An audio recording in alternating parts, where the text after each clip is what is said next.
아내를 오리에 비유하면은 돈 버는 능력이 없지만은 집에 들어앉아 살림을 잘하는 전업주부는 집오리, 그다음 전문직에 종사해서 안정적인 수입이 있는 아내는 청둥오리, 부동산도 주식 투자해가지고 큰 돈을 벌어오는 아내는 황금알을 낳는 오리, 남편이 벌어다 주는 돈 다 쓰고도 모자라 돈 더 벌어오라고 호통만 치는 아내는 탄간오리, 모든 재산을 사이비 종교에 헌납하는 아내는 신께가오리, 돈 많이 드는 병에 걸리고도 명까지 긴 아내 어찌하오리, 마지막이에요.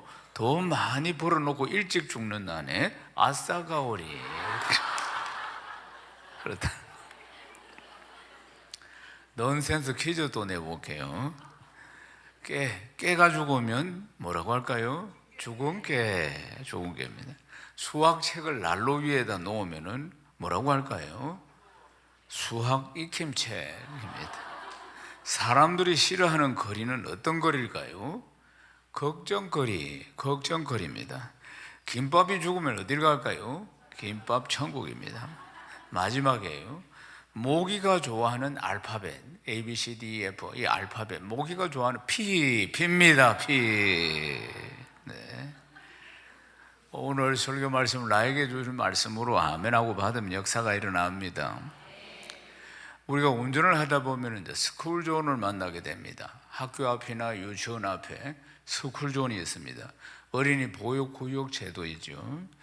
어른들에 비해서 아이들이 어리기 때문에 순간적인 어떤 판단력, 신체적인 능력 이런 것들이 부족하니까 사고가 나니까, 그래서 주출입문에서 학교 주출입문에서 300m까지 이제 보호구역으로 정해놓은 것입니다. 그래서 이제 그 공간을 확보해서 교통사고, 아이들이 교통사고 나는 걸 예방하기 위해서 그렇게 만들어놨습니다.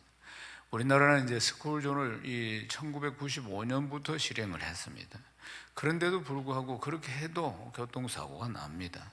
그래서 이제 이 스쿨존에 어떻게 하면 이 교통사고를 미연에 방지할까 많은 아이디어를 내고 있습니다. 그래서 해당 구역에 안전표지판도 설치하고 가속 방지턱도 만들고 도로 반사경도 만들고, 그래서 운전자들에게 주의를 하도록 이렇게 여러 가지를 설치합니다. 사진을 한번 보시면은 이걸 옐로 카펫이라고 부릅니다. 어린이들이 횡단보도에서 이제 신호를 기다릴 때 여기에서 기다리라고 해서 이제 구조물을 딱 만들어 놨는데 이게 옐로 카펫입니다. 그 외에도 보면은 무인 교통 단속 장비 이런 것들도 설치하고 주종차 금지 조치 이런 것도 하고 아주 단속도 많이 합니다. 그런데 또 하성시에서는 보면은 전국에서 최초로 AI 스마트 스쿨존 보행 안전 시스템을 만들어서 실행을 합니다. 그래서 2023년부터 지금까지 이걸 운행하고 있습니다. AI를 통해 가지고 스쿨존의 보행 안전 시스템을 관리를 하는데, 이게 이제 초등학교 앞에 또 유치원 앞에 이런 데다가 AI CCTV를 설치하는 겁니다. 그래가지고 안전 차단기 이런 거 설치해 가지고 교통정보센터에서 이걸 모니터링을 딱 해가지고 원격 조정을 한다는 겁니다. 그래서 이제 어린아이들이 무단횡단을 한다든지 돌발 행동을 한다든지 이러면은 원격 조정을 통해서 이것을 이제 관리를 한다는 것입니다. 그리고 화성시 안에는 이게 36개, 초등학교 앞에 36개를 설치했는데, 그런데 하여튼 이게 상당한 효과가 있다, 그렇게 이야기를 하고 있습니다.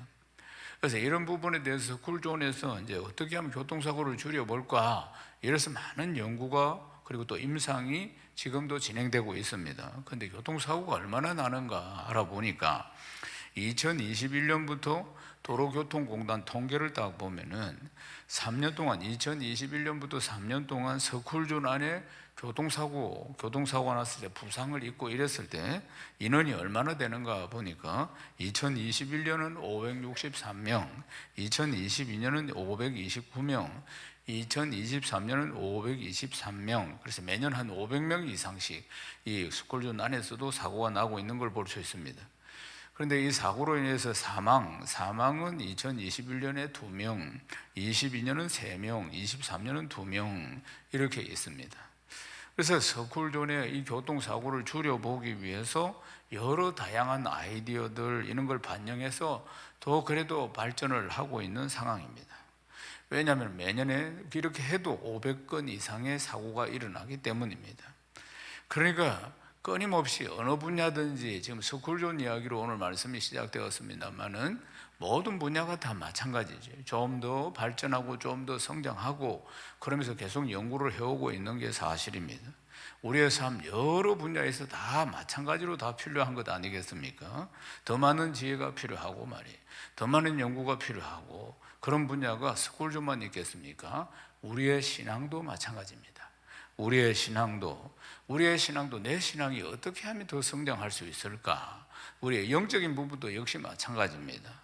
더 어떻게 해야지 내 신앙이 이렇게 흔들리지 않고 견고해질 수 있을까? 이게 이제 우리에게는 또 하나의 크리스찬으로서 숙제인 것입니다. 어떻게 하면 내 믿음이 더 좋아질 수 있을까?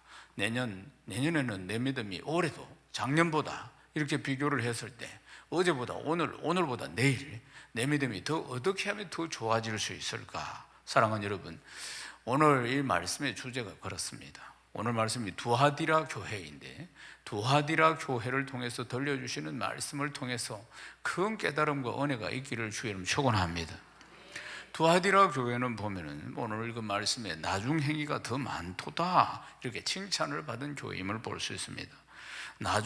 나중행위가 더 많도다, 처음보다 나중행위가 더 많도다 이렇게 칭찬을 들은 교회인 것입니다. 사랑하는 여러분, 더 나은 영적인 성장, 더 나은 믿음의 생활, 그로 말미암아 하나님 주시는 더 많은 축복들을 누리는 귀하고 복된 성도들이 다 되시기를 주님의 이름으로 축원합니다.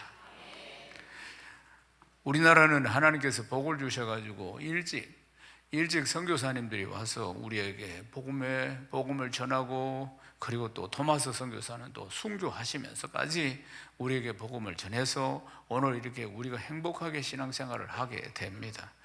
우리나라에 참 많은 교회들이 있습니다. 정말 우리나라처럼 예수를 믿어서 복받은 교회 나라가 어디 있겠습니까? 삼천리판도 강수, 강산 곳곳에 마을마다 교회 십자가가 있는 걸 볼 수 있습니다. 이제 고속도로를 지나가거나 시골길을 지나가면 항상 교회 십자가가 있습니다. 코로나 이전에는 한국 교회가 한 6만 교회 정도 된다고 했습니다. 6만 교회 정도가 되는데 코로나로 인해서 이제 한 10,000 교회 정도가 줄었다 이렇게 이야기를 하기도 합니다. 아직까지 이제 정확한 통계는 없지만 분명히 코로나 이후로 위축이 된 것은 사실입니다. 그런데 한 6만 교회 정도가 코로나 이전에 교회가 있었는데, 그런데도 그 교회들이 한 70에서 한 80%는 미자립 교회인 것입니다. 자립이 안 되는 작은 교회입니다. 자립이라는 게 뭡니까? 교회를 유지해 나가는 비용이 이렇게 다 들어오는 교회. 그래서 그런 교회를 자립교회라고 하는데 70에서 한 80%는 자립이 안 되는 교회였습니다. 코로나 이전의 통계가 이러니까 이제 코로나 이후에 이제 성도들이 좀 줄었을 테니까 더 어려운 교회들이 많을 것이라고 봅니다. 우리 교회는 한 30년 전에 부산의 명장동이라는 곳에서 개척을 했습니다. 그때 제 나이는 38이었습니다. 근데 명장동이라는 곳은 이제 새로운 신도시가 들어서는 곳이 아닙니다. 묵은 도시고 좀 이렇게 좀 그래도 좀 경제적으로 그냥 보통으로 이렇게 사는 분들이 오래된 도시, 오래된 동네인데 하나님께서 그곳에다 교회를 세우게 하셨습니다. 보통 개척교회는 신도시, 또 새로운 아파트 타운이 들어서는 이런 도시에, 이런 곳에 주로 많이 세우는데 하나님께서는 명장동에 우리를 세우게 하셨습니다. 그때 교회는 모두 다 처음 시작할 때는 미자립이겠죠. 아무리 큰 대형 교회도 처음 시작은 다 미자립이었을 것입니다. 근데 미자립 상태에서 참 우리 교회는 그렇게 시작되었는데 에피소드가 있습니다. 그런데 이제 우리 아이가 둘이 있는데 둘이 얼굴에 뭔가 이렇게 이런 것들이 생겼습니다. 그걸 마름버짐이라고 하는가. 하여튼 그래, 그게 제 개척교회 목사가 내가 잘 못 먹여가지고, 그러니까 아이들이 영양 부족으로 생긴 이런 것들도 참 추억처럼 있습니다. 그런 시절을 지나갔습니다. 그때 이제 참 그래도 하나님 불쌍히 여기셔가지고 까마귀를 보내주셔가지고 엘리야의 까마귀가 와서 그래도 먹을 것을 갖다 주고 필요한 것들을 갖다 주고 하더만은 나중에는 까마귀도 안 오는 거예요. 그래가지고 까마귀를 잡아먹고 싶더라고. 배가 고파갖고 그런 시절을 지났습니다. 그런 연단의 시절이 지나가고 하나님이 또 은혜를 주셔서 우리 교회가 부흥하고 성장합니다. 그리고 가장 큰 축복이 우리가 교회를 개척하고 한 6년 좀 지났을 때 그 시절에 2년 동안 교회 건강을 진단하는 세계적인 기구를 통해서 2년 동안 3번의 컨설팅을 했는데 3번 다 전 세계에서 가장 건강한 교회 점수가 나온 겁니다. 여러분 이제 우리 육신도 1년에 한 번 정도는 종합검사를 받지 않습니까? 그래서 건강을 진단합니다. 건강을 진단하듯이 교회도 건강을 진단할 수가 있습니다. 어떤 교회가 건강한 교회고 어떤 교회가 병든 교회인가 뭐 이런 걸 진단할 수가 있는 도구가 있습니다. 그걸 통해서 이제 우리 교회는 2년 동안 3차례에 걸쳐서 컨설팅을 했는데 3번 다 전 세계에서 가장 건강한 교회라는 평가를 받았습니다. 그 건강한 교회를 이제 컨설팅을 할 때는 8가지의 요소를 살펴봅니다. 교회 안에 있는 사역자를 세우는 지도력, 그리고 또 은사 중심적 사역, 이제 또 영감 있는 예배, 또 기능적인 조직, 또 전인적인 소그룹, 필요 중심적 전도, 또 사랑의 관계, 이런 여러 가지들, 또 이런 8가지를 다 살펴보는데, 근데 거기서도 우리 교회가 8가지 모든 항목들이 다 전 세계에서 가장 높은 점수가 나왔을 뿐만 아니라 사랑의 관계가 그 8가지 중에서도 최고 높은 점수가 나왔습니다. 저는 이제 부산 사람입니다. 부산에서 태어나서 이 동네에서 태어나서 지금도 이 동네에서 살고 있습니다. 그런데 부산 사람들은 제가 부산 사람이지만 말이 짧습니다. 마음은 뜨거운데 표현이 짧다 그 말입니다. 이런 말 하지요. 남편이 퇴근하고 와서 3마디만 한다 안 합니까? 아들은 그 다음에 밥도 그 다음에는 자자 요래 한다 합니다. 요새는 그래도 한 4마디 5마디 안 하겠습니까? 그래가지고 살도 못할 테니까. 그러니까 뭐 그렇다 하지만 부산 사람들이, 이 경상도 사람들이 말씨가 좀 투박합니다. 그렇지 않겠습니까? 윗지방보다는 뭐 밥 못나 뭐 이렇게 투박하지. 그런데도 우리가 사랑의 관계가 제일 높은 점수가 나왔다는 겁니다. 타의 추종을 불허하는 8가지 중에서도 최고 높은 점수가 나왔다는 겁니다. 그만큼 우리 교회 안에는 성령이 충만했고 사랑이 충만했습니다. 정말 뭐 지역의 어떤 특성을 뛰어넘는 하나님의 사랑이 교회 안에 충만했음을 볼 수가 있습니다. 사랑하는 여러분, 오늘 말씀에 나오는 두아디라 교회도 굉장히 작은 교회였습니다. 요한계시록에 여러 교회가 등장하는데 그 중에서도 가장 작은 교회였습니다. 두아디라라는 이 소아시아의 아주 작은 도시에서 이 교회가 세워졌는데, 이 두아디라라는 이 작은 도시, 이 두아디라라는 작은 도시가 뭘 해서 먹고 살고 있느냐면은 염색업을 해서, 그래서 이제 먹고 사는 도시입니다. 염색을 해서 그래서 다 이제 생계를 유지하는 도시인데, 이 두아디라 출신의 사람이, 유명한 사람 한 사람이 나옵니다. 사도행전 16장에 보면 자주장사 루디아입니다. 자주색 옷감을 파는 장사 루디아가 바로 두아디라 출신입니다. 그래서 두아디라 출신으로서 염색을 어릴 적부터 잘 보고 배워가지고 이제 자주색 옷감을 파는 장사가 됐다는 겁니다. 근데 이제 두아디라 교회는 누가 세웠는가 살펴보면 정확하게 누가 세웠는지 알 수 없습니다. 학자들이 추측을 하길래 사도 바울이 세우든가 아니면 흩어진 교인들이 가서 세우든가 그렇게 세우지 않았을까. 또 한 가지 주장은 루디아가 세우지 않았겠나. 사도행전 16장에 나오는 자주장사 루디아가 고향이 요 두아디라니까, 그러니까 빌립보에 집이 있지만은 고향을 자주 오면서 거기다가 교회를 세우지 않았을까. 그러니까 루디아라는 사람은 그러니까 굉장히 아주 그냥 국제적인 사업가다 뭐 이렇게 볼 수도 있겠습니다. 그리고 고향과 또 빌립보를 왔다 갔다 하면서 큰 사업을 하는 여성이었다 하는 걸 볼 수 있습니다. 그러면서 이제 이 작은 도시 두아디라에 또 자기 이 고향에 이제 교회를 자주장사 루디아가 세우지 않았을까, 이렇게 또 추측을 해보기도 합니다.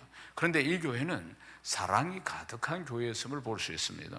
요한계시록 2장 19절 말씀 읽겠습니다. 내가 네 사업과 사랑과 믿음과 섬김과 인내를 아노니 네 나중 행위가 처음 것보다 많도다. 아멘. 투아디라 교회는 보면은 사랑과 믿음과 섬김과 인내, 이 성도들이 열심히 예수님을 사랑했음을 볼 수 있습니다. 그리고 어려운 가운데서도 굳건히 믿음을 지켰음을 볼 수가 있습니다. 다른 교회들보다 월등히 아주 잘 섬기는 것이 월등해가지고 온 사방에 소문이 날 정도였습니다. 이 작은 교회가 잘 섬기는 것입니다. 주님의 사랑으로 잘 섬기는 겁니다. 그래서 심지어 이들이 나중 행위가 처음 것보다 많다, 이런 칭찬을 들었다는 것입니다. 에베소 교회는 어떻습니까? 처음 사랑을 잃어버렸다, 이렇게. 처음은 아주 열정적이고 그랬지만 에베소 교회는 갈수록 첫사랑을 잃어버린 교회가 에베소 교회였습니다. 그런데 두아디라 교회는 나중에 갈수록 더 사랑하는 교회, 더 사랑이 많은 교회, 이렇게 표현하는 것입니다. 더 잘 섬기는 교회가 되었다는 것입니다. 그런데 19절에 나타난 이 칭찬의 말씀 앞에 18절 말씀에 보면은 우리 주님이 주님을 묘사하는데 이렇게 우리 주님은 이런 분이시다 하고 묘사되어 있습니다. 그래서 2장 18절 말씀 우리 같이 함께 읽겠습니다. 두아디라 교회 사자에게 편지하라. 그 눈이 불꽃 같고 그 발이 빛난 주수것 같은 하나님의 아들이 이르시되. 예수님을 이렇게 표현하고 있습니다. 그 눈이 불꽃 같고 그 발은 빛난 주석과 같아. 예수님에 대한 표현이 이렇게 나옵니다. 눈이 뭡니까? 모든 걸 바라볼 수 있는 게 눈 아닙니까? 그런데 그 눈이 불꽃 같아, 예수님의 눈이 불꽃 같다는 표현은 무슨 뜻입니까? 어둠을 밝혀서 모든 걸 다 볼 수 있다는 것입니다. 그래서 예수님은 보지 못하는 것이 없다는 것이에요. 그 눈이 불꽃 같아서 모든 걸 다 볼 수 있고 모든 상황, 숨겨져 있는 모든 것까지도 다 볼 수 있다는 표현이 바로 불꽃 같은 눈으로 보고 계신다는 것이에요.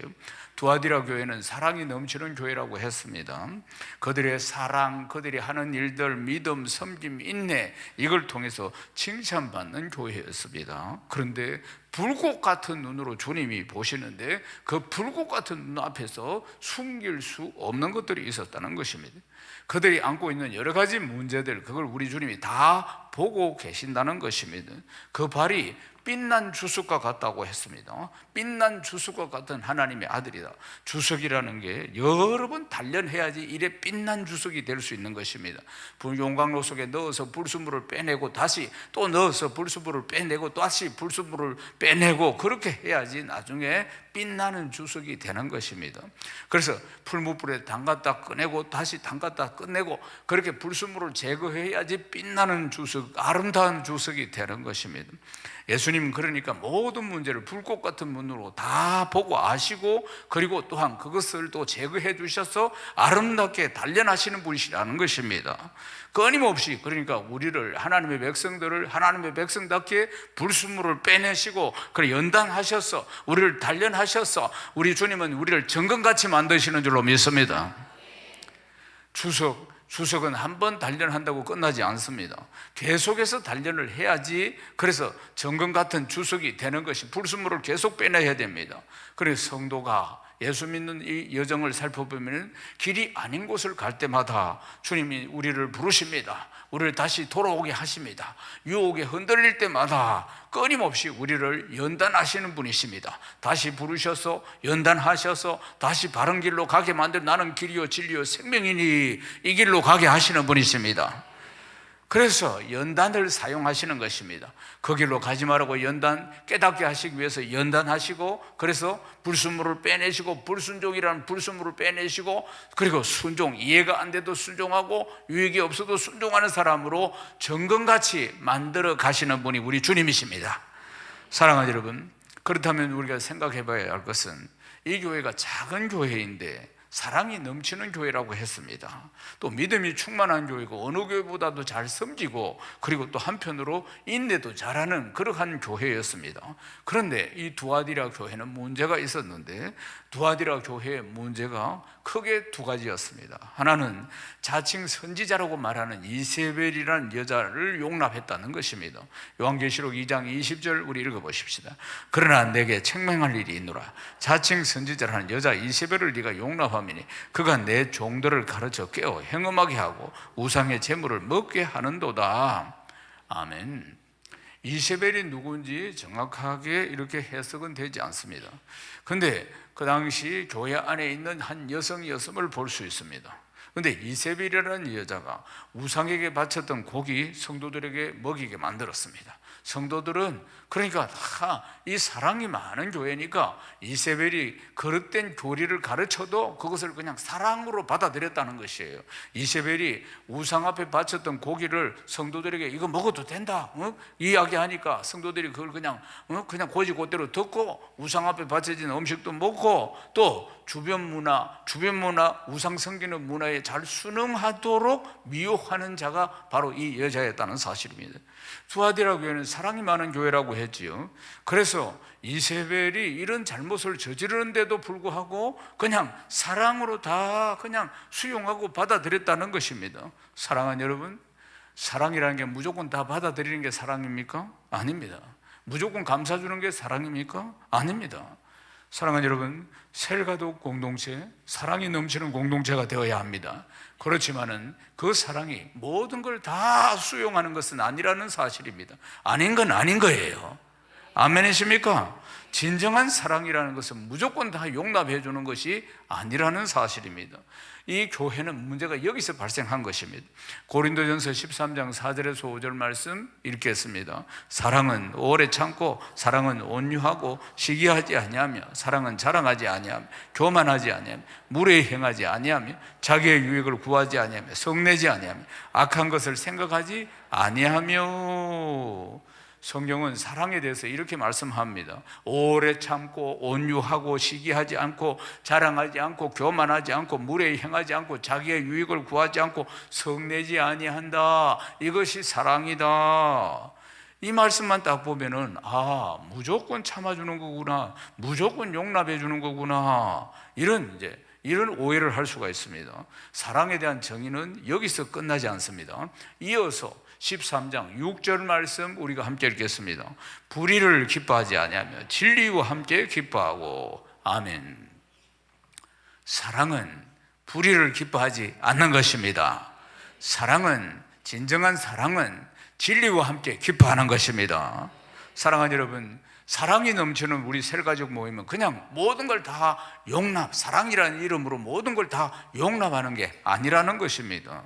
두아디라 교회, 이 두아디라 교회는 진리가 아닌 것과는 싸우고 그리고 타협을 하지 말아야 하는데 그런데 그들이 그렇게 하지 못했다는 것입니다. 그냥 사랑이라는 이름으로 그냥 다 그 잘못된 교리까지도 다 그냥 포용해서 갔다는 게 이 교회의 문제라는 것입니다. 또 행음을 했다 하잖아요. 행음은 하나님이 제일 싫어하시는 것입니다. 하나님과 우상을 겸하여 섬기는 것이 행음이라고 합니다. 또 성적인 문란이 있었습니다. 그러나 그들은 싸우지 않았어요. 그걸 다 그냥 받아들였대. 그 당시에 문화가 그랬어요. 그 당시에 이방신을 섬기는 자들이 다 그랬기 때문에 교회 안에서 이것을 분별해내지 않고 사랑이란 이름으로 다 그냥 받아들였다는 것입니다. 그 당시에 초대교회들은 소아시아의 그리스 문화권에 속해 있습니다. 그리스는 성적으로 개방되어 있는 것입니다. 종교가 성적인 행위를 자연스럽게 연결시켜 줬습니다. 그리스 종교는 어떤 것이냐? 신을 만나는 명분으로 여사제, 남자 사제들과 음행을 공공연하게 하고 인정하는 종교였습니다. 그러니까 두아디라 교회는 이와 같은 이 이방신을 섬기는 이런 문화, 종교의식 이런 걸 갖다가 그대로 수용을 했다는 사실이에요. 이것을 순수한 신앙으로 지켜내지를 못했다는 것입니다. 잘못된 문화, 잘못된 신앙관, 이런 잘못된 여러 가지 풍습들과 그들이 싸워야 하는데 그렇지 못하고 그냥 그것들을 그냥 이렇게 동화시켜서 수용을 했다는 것입니다. 사랑하는 여러분, 신앙은 타협이 없습니다. 따라서 하시게. 신앙은 타협이 없다. 내 신앙 내가 지키는 것입니다. 일편다심으로 주님을 사랑하는 것입니다. 모든 진리의 모든 기준은 성경 말씀인 것입니다. 다수가 적당히 예수를 믿고 적당히 산다고 해서 그것을 따라가서는 안 된다는 것입니다. 사랑하는 여러분, 절대로 신앙은 타협하면 안 됩니다. 저는 평생에 모태신앙으로 태어나서 대대로 예수를 믿는 집안에서 30여 명의 목사님들이 있는 우리 집안에서 제가 예수를 믿고 지금까지 수많은 크리스찬들과 수많은 목회자들을 봐왔겠지요. 그 중에서 이 수많은 크리스찬, 제가 지금까지 목격한 수많은 크리스찬 중에서 제일 믿음이 좋은 사람이 누구냐 물어보면 저는 제 어머니라고 말씀드립니다. 제 어머니는 주특기가 타협이 없는 신앙이었습니다. 타협이 없습니다. 신앙은 타협이 없어요. 우리 어머니는 정말 타협이 없는 분입니다. 저는 그분을 통해서 신앙은 타협이 없다는 것을 신앙은 타협이 없대이 성고나 이런 이야기를 한 적 없습니다. 그냥 삶으로 보여주신 것입니다. 어쩌면 우리 아버지는 목장, 홀스타인 젖소를 키우는 목장을 했기 때문에 그래서 뭔가 타협이 조금은 있었습니다. 어린 제가 볼 때 예를 들어 봅시다. 한 달에 한 번씩 이제 젖소들이 먹는 사료를 싣고 옵니다. 큰 트럭에 사료를 싣고 한 달에 한 번씩 사료를 이제 넣어준다 이 말이에요. 근데 그게 현금을 현장에서 줘야 합니다. 천하에 없으면 안 돼요. 현금을 줘야지 사료를 받습니다. 그걸 뭐라고 하냐면 현금 박치기라 합니다. 그런데 우리 아버지가 이 소라는 이 생물의 젖이 많이 나올 때도 있고 작게 나올 때도 있고 그렇지 않겠어요? 병들 때도 있고, 응? 하여튼 병들 때도 있어요. 병이 어떤 병이 제일 많이 드나고 고창증, 유방염이 옵니다. 소가 젖이 막 이래 산만합니다. 저 꼭지가 4개인데 여러분은 프란다스 개라는 그 이전에 애니메이션 보셨죠? 그 중에 이쁜 아이가 소젖을 막 이렇게 짜는 모습 보셨죠? 그게 접니다. 저는 어릴 적부터 그런 걸 했어요. 그런데 그 뒤에 이제 착육이라고 이제 공기 압으로 젖을 짜는 기계가 나왔습니다. 정말 그거는 정말 아주 귀한 도구입니다. 안 그러면 다 손으로 짜야 되는. 근데 기계로 짜든지 손으로 짜든지 이 유방에 있는 젖을 싹 다 빼야 됩니다. 빼지 않으면 남아서 곰기 때문입니다. 그래서 그걸 다 그게 한 바퀴수씩 나옵니다. 젖이 바퀴수로 한 바퀴수가 나온다. 한 번 젖을 짤 때마다 그걸 다 훑어서 짜내지 않으면 그게 남아 있으면 곱는다 이 말입니다. 그게 유방염이 되는 거예요. 유방염이. 그러면은 소젖에 이제 농이 나오니까, 고름이 나오니까 그 젖은 못 먹습니다. 못 먹습니다. 그러니까 그게 또 유행처럼 퍼질 수도 있습니다. 그러니까 젖이 왔다, 이 이제 젖이 우유가 많을 때도 있고 적을 때도 있고 그러다 보면 계산이 안 맞을 때도 있고 그러다 보면 사업이니까 그러면 이제 우리 아버지가 이걸 이제 사료값을 줘야지 이 사료를 받을 수가 있으니까 없으면 서로 굶겨야 되니까 그러니까 이번 주일날 하나님 앞에 드릴 11조를 손을 딱 댑니다. 우리 아버지가 일단은 계산부터 해야 되니까 그러면 우리 집은 끝장납니다. 우리 어머니가 절대 거부를 하는 겁니다. 그럼 우리 아버지가 저는 그 이야기를 잘 들었어요. 그럼 소를 다 굶어 죽이려고 하나? 그러니까 굶어 죽는다 해도 이건 소 못 됩니다. 그래요. 이러면 우리 사료 안 먹이면 소 다 죽는데 그게 이렇게 부드럽게 이야기하는 게 아니고 큰 소리로 그럼 우리 어머니는 자근자근하게 그래도 안 된대. 11조 손대면 안 돼. 그런 분입니다. 그럼 우리 아버지가 집니다. 결국 그래서 이제 알아서 해라고 들어놓은 우리 아버지는 이제 막 골치가 아파가 들어놓은. 그러면 이제 사료 대금을 못 주니까 사료차가 왔다가 돌아간다고요. 돌아가는데 우리 어머니는 계속 기도를 하시지. 그런데 희한한 일이 일어납니다. 몇 시간 뒤에 이 사료차가 옵니다. 사료차가 오는데 사료를 배달해야 될 그 목장에서 문제가 생겨가지고 다른 목장에서 사료를 못 받겠다 해가지고 무슨 문제인지 모르지만은 그래서 다시 왔다고. 그러니까 한 달 뒤에 주고 가져가라고 하는 거예요. 다시 가져가기가 그렇다고. 할렐루야. 예? 결국 타협하지 않는 신앙이 이기는 걸 저는 많이 봤어요. 우리 어머니 그런 분입니다. 사랑하는 여러분, 신앙은 타협이 없습니다. 하나님은 살아계십니다. 믿습니까? 타협의 길이 결국 쉬운 것 같이 보여도 결국 망하는 길이라는 것입니다. 구원의 길이 협착하고 좁은 길 아니겠습니까? 넓은 길로 가는 자는 많아도 좁은 길로 가는 자는 적다는 거 아니겠습니까? 내 신앙, 내가 배운 대로 지키는 겁니다. 아멘이십니까? 예.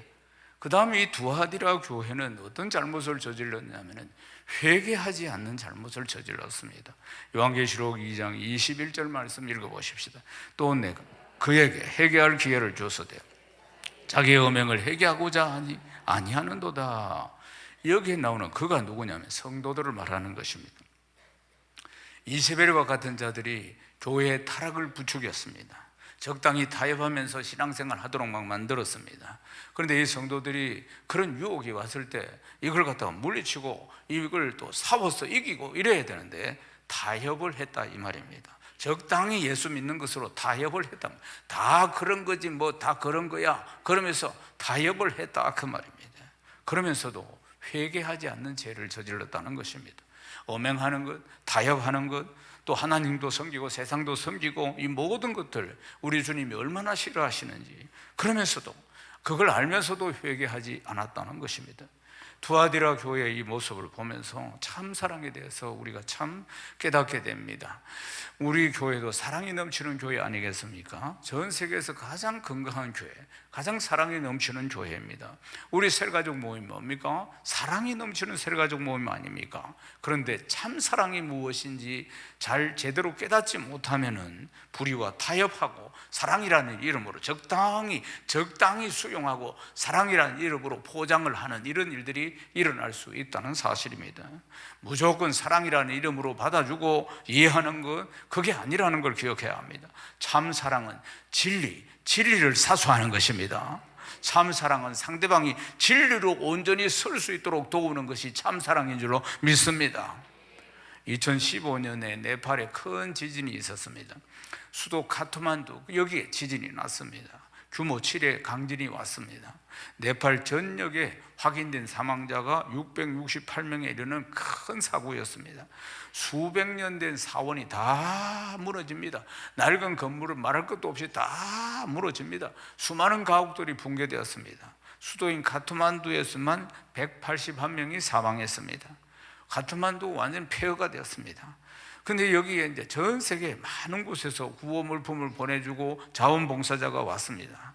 그리고 나서 1년 뒤에 무슨 일이 일어났는가? 수많은 티베트인들이 기독교인으로 개종하는 놀라운 일들이 일어났습니다. 개종을 결심한 수자가 티베트 전통 불교인 라마교, 요 주황색 옷을 입고 다니는 라마교의 성녀 60명이 회심을 합니다. 기독교로 개종을 합니다. 그리고 대략 한 20만 명의 티베트 국민이 예수를 믿고 개종을 하게 되는 겁니다. 이 대참사가 있고 나서 1년 뒤에 지금 일어난 사실입니다. 왜 그렇게 되었는가? 대참사가 일어났는데 이 폐허가 된 곳에 찾아와서 그들을 도와준 사람들이 대부분이 다 그리스도인이었다는 사실입니다. 이들은 여기는 뭐 네팔, 티벳 여기 전부 다 불교 믿는 사람이고 라마교 믿는 사람인데도 그런 거 개의치 않고 다 와서 그들을 그냥 위로해주고 그리고 기도해주고 그리고 또 그들을 도왔다는 사실입니다. 구호 활동이 끝나고 돌아갔습니다. 그런데 그들이 뿌린 주님의 사랑의 씨앗이 싹 터서 이제 이들이 평생 라마교를 믿었던 이 성녀가 개종을 하는 일들이 일어났는데 성녀가 이런 이야기를 합니다. 우리가 위험에 처했을 때 기독교를 제외하고는 그 어떤 다른 종교인들을 볼 수가 없었습니다. 하지만 기독교인들은 그리스도의 사랑을 우리에게 보여주고 끝까지 우리를 섬겨주었습니다. 기독교인들만 그렇게 했다는 것입니다. 기독교인들만. 여기서 그들이 감동을 받습니다. 그리고 감동을 받고 그리고 나서 이 선인까지도 전부 다 라마교를 믿는 성녀까지 전부 다 회심을 하는 이런 일들이 일어났다는 사실입니다. 사랑하는 여러분, 우리가 주님의 사랑으로 충만해야 할 줄 믿습니다. 주님의 사랑으로 타협하지 않는 주님의 사랑으로, 정말 십자가를 지신 주님의 사랑으로, 제자들의 발을 씻으신 주님의 사랑으로 우리가 그 참사랑을 통해서 우리가 섬길 때 주님의 참사랑이 세상에 드러나게 될 것이고, 그리고 다른 신을 섬기는 사람들에게도 영향을 끼쳐서 이런 변화와 놀라운 역사가 일어나게 된다는 것입니다. 사랑하는 여러분, 따뜻한 섬김으로 주님의 사랑을 드러냅니다. 또 때로는 상대방의 약함을 참아주고 인내함으로 또 우리 사랑을 드러냅니다. 때로는 진리를 굳게 잡고 타협하지 않는 신앙의 모습을 통해서 주님의 사랑을 보여주기도 하는 것입니다. 투아디라 교회 성도들은 참사랑, 이 참사랑을 나타내지 못했던 것입니다. 무조건 용납하고 무조건 타협하고 이것도 좋고 저것도 좋다고 하면서 신앙생활을 했다는 사실입니다. 주님은 그래도 이 성도들을 사랑하십니다. 이들을 향해서 회개하고 돌아오고 말씀하십니다. 돌아올 수 있는 기회를 주고 있습니다. 그리고 돌아오기만 하면, 회개하고 돌아오기만 하면 축복을 하시겠다고 약속하십니다. 요한계시록 2장 26절에서 28절 읽겠습니다. 이기는 자와 끝까지 내 일을 지키는 자, 그에게 만국을 다스리는 권세를 주리니 그가 철장을 가지고 그들을 다스려 즐겁게 드리는 것 같이 하리라. 나도 내 아버지께 받은 것이 그러하니라. 내가 또 그에게 새벽별을 주리라. 아멘. 끝까지 지키는 자에게 주님이 만국을 다스리는 권세를 주시겠다고 약속하십니다. 또 새벽별을 주시겠다고 말씀하십니다. 새벽은 만물이 시작되는 시간 아닙니까? 새벽별은 온 세상의 시작이 되시는 주 예수 그리스도를 말씀하는 것입니다. 회개하는 자에게, 끝까지 주님을 붙드는 자에게 우리 주님은 예수 그리스도의 이름을 허락하십니다. 그 능력을 허락하십니다. 그 능력으로 승리하게 하시는 것입니다. 내가 그에게 새벽별을 주리라. 예수 이름의 권세와 능력을 주신다는 것입니다. 그래야 해서 승리하게 해주시겠다는 것입니다. 사랑하는 여러분, 우리 모든 셀가족 모임이 사랑이 차고 넘치는 셀가족 모임 다 되시기를 주님의 이름으로 축복합니다. 인간적인 사랑, 부족한 사랑, 한계가 있는 사랑이 아니라 우리 주님의 참사랑, 참사랑이 넘치는 모임이 되시기를 주님의 이름으로 축원합니다. 우리를 사랑하신 예수 그리스도의 참사랑이 나타나 철철 흘러 넘치는 셀가족 모임 다 되시기를 주님의 이름으로 축원합니다. 그 사랑으로 부족한 우리가 변화되고 또 다른 사람을 섬길 수 있는 아름답고 아름다운 모임이 되시기를 주님의 이름으로 축원합니다. 예수님의 제자들을 보십시오. 예수님의 제자들은 3년 동안 양육을 받아도 많이 부족한 사람들이었습니다. 정말 연약하고 참으로 무지했습니다. 마지막 예수님이 십자가를 지실 때 광경을 보십시오. 다 도망을 갔습니다. 그리고 베드로 사도는 주님 모른다고 3번씩이나 부인하고 마지막은 저주까지 하면서 부인했습니다. 그런데도 주님은 끝까지 제자들을 사랑하십니다. 부활하신 주님, 나는 부활이요 생명이니 나를 믿는 자는 죽어도 살겠고 살아서 나를 믿는 자는 영원히 죽지 아니하리라. 부활하신 주님이, 죽음을 이기시고 부활하신 주님이 이들을 찾아와서 만나주시고 그들 한 사람 한 사람을 다 회복시키시는 장면을 보십시오. 또 성령을 보내주셔서 능력을 받게 만들어서 나를 이기고 세상을 이기고 원수마귀를 이기게 만들어주시는 주님을 보십시오. 주님은 이 사랑이 제자들을 변화시켜서 복음의 사람으로, 능력의 사람으로, 뜨거운 열정의 사람으로 다 변화시켜 주시고 세워주시는 주님의 사랑을 보십시오. 사랑하는 여러분, 지금 부족한 셀가족이 우리 눈에 보일지라도 우리가 그 사랑으로 섬기는 것입니다. 그 사랑으로 섬긴다는 것은 무조건 투아디라 교회처럼 포용하는 것이 아닙니다. 타협하는 것 아닙니다. 참된 진리를 보여주고 예수 믿는 사람 어떻게 사는 것인지 보여주고 예수님이 우리에게 하셨던 것처럼 삶으로 나타내 보여주는 것입니다. 사랑하는 여러분, 한 사람을 내 어깨 위에 세운다는 것은 참으로 해산의 수고와 눈물과 땀이 얼마나 필요한지 모릅니다. 그 한 사람이 주님의 제자가 되고 한 사람이 온전한 하나님 나라 일꾼이 된다. 그 열매는 너무나 값진 것 아니겠습니까? 네 나중 행위가 처음 것보다 많도다. 투아디라 교회, 이런 칭찬을 받기에는 부족한 교회였습니다. 사랑하는 교회, 사랑이 많은 교회였지만 그들이 타협했기 때문에 그렇습니다. 오늘 말씀에서 가장 중요한 것은 신앙은 타협이 없는 겁니다. 다 넓은 길로 간다 할지라도 나는 내가 배운 대로 말씀대로 좁은 길을 선택해 가는 것입니다. 사명을 붙들고 가는 것임을 기억해야 합니다. 진정한 사랑으로 행하는 삶을 우리가 살아갈 때, 그 참사랑을 나타내는 삶을 우리가 살아갈 때 주님이 우리에게 네 나중이 처음보다 많도다 이렇게 축복하시는 것입니다. 이런 칭찬을 모두 들으시기를 주 이름 축원합니다. 시작은 미약했지만 내 신앙생활이 시작은 미약했지만 내 삶의 시작은 미약했지만 나중은 장대해지는 큰 믿음의 사람, 큰 일꾼이 되어야 할 줄로 믿습니다. 우리 모든 세례가족 모임마다 주님의 참사랑이 드러나는 나중 행위가 더 많은 축복을 받는 그런 은혜가 차고 넘치기를 주님의 이름으로 축원합니다.